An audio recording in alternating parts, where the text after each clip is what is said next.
Hi అండి, ఎలా ఉన్నారు? ఈరోజు టాపిక్ ఏంటి అంటే నాగ చైతన్య, సాయి పల్లవి తీసిన తండెల్. చాలా బాగుంది సినిమా. ముఖ్యంగా ఆ సినిమా గురించి ఏం చెప్పాలి అంటే మత్స్యకారుల్ని ఉద్దేశించి తీసిన సినిమా.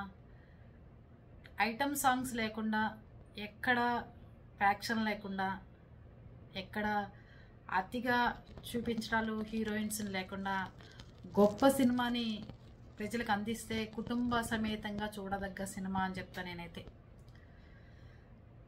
మత్స్యకారులను ఉద్దేశించి తీసిన సినిమా. మనం పాకిస్తాన్కి దొరికిన తర్వాత కూడా మన ఇండియా ఎలా ఉండాలి, ఇండియాలో మనుషులు ఎంత పట్టుదలతో ఉంటారు, అక్కడ మనని చంపుతారు, మన ఫ్లాగ్ ఎగరేస్తే అని తెలిసినా కూడా ఆ సినిమాలో చూపించిన విధానం చాలా నచ్చిందండి నాకైతే.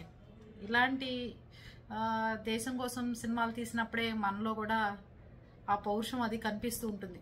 మనం కూడా దేశం కోసం ఏదైనా చేయాలి అనే పట్టుదల. అలాగే నేను 10th క్లాస్ చదువుతున్న రోజుల్లో మా ఊర్లో ఇట్లాగే మత్స్యకారుల మధ్యలో శ్రీలంక నుంచి ఏదో బోట్లు వచ్చినాయను, అంత బాగా మాకు ఆ ఊరి దగ్గర పెరిగాం. కానీ చదువుల కోసం అని చెప్పి వేరే ఊరు వచ్చేయడం జరిగింది. పెద్దగొల్లపాలెం అనే విలేజ్లో జరిగింది ఇన్సిడెంట్. మా ఫాదర్ ఉంటారు అక్కడ, మా బామ్మగారు, నాయనమ్మ గారు అందరూ. ఆ ఊర్లో వలకట్ల దగ్గర 2 గ్రూపుల్లో జరిగిన తగాదాల్లో వలకట్లు కాల్ చేసుకోవడమో, గొడవలు చేయడమో శాంతం మాకు తెలియని ఊహ. నేను 10th క్లాస్ చదువుతున్నాను అప్పుడు.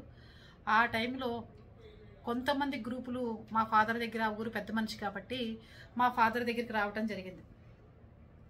మత్స్యకారులు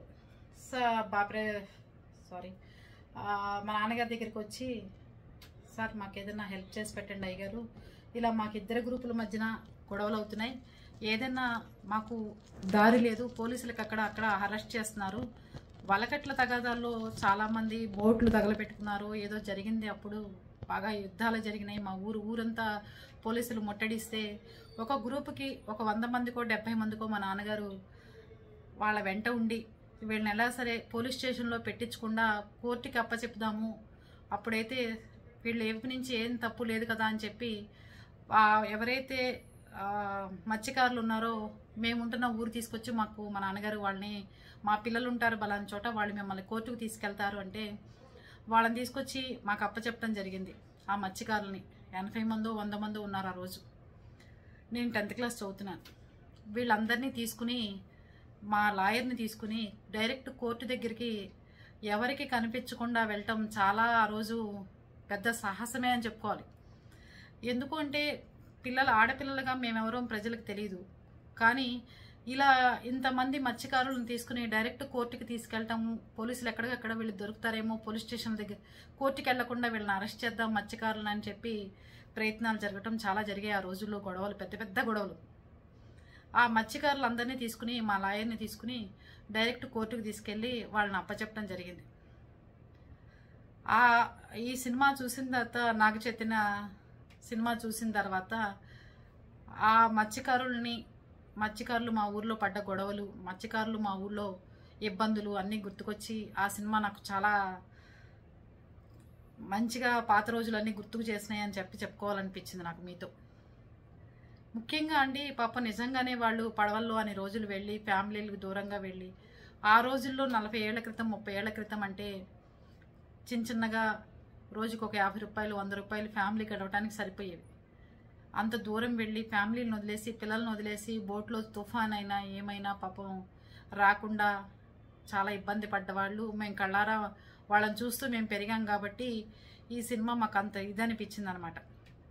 ముఖ్యంగా ఆ రోజుల్లో మా నాన్నగారు వాళ్ళ వెనకాల నిలబడటం, వాళ్ళని తీసుకుని మా నాన్నగారు వస్తే ఈయన ఒక గ్రూప్కి సపోర్ట్ చేస్తున్నారు, ఆ ఊరు పెద్ద మనిషి అని చెప్పి ఆయన్ని కూడా అరెస్ట్ చేసి వాళ్ళతో పాటు వాళ్ళు కూడా ఇబ్బంది గురవుతారని చెప్పి మా నాన్నగారు ఆ ఊర్లోనే ఉంటే ఈయనకి ఎవరికీ సపోర్ట్ చేయట్లేదు, వీళ్ళు ఏమయ్యారా ఊర్లోనే ఉండుంటారని జనాలు అనుకుంటారని చెప్పి మా నాన్నగారు భావించి వాళ్ళని మళ్ళీ సముద్రం మార్గంలోనే మేముంటున్న ఏరియాకి పంపించి వాళ్ళని శుభ్రంగా తీసుకెళ్లి కోర్టుకి అప్పచెప్పడం జరిగింది. మేము ఈ రోజుకి ఆ కుటుంబాలన్నీ మాకు రుణపడి ఉంటాయి.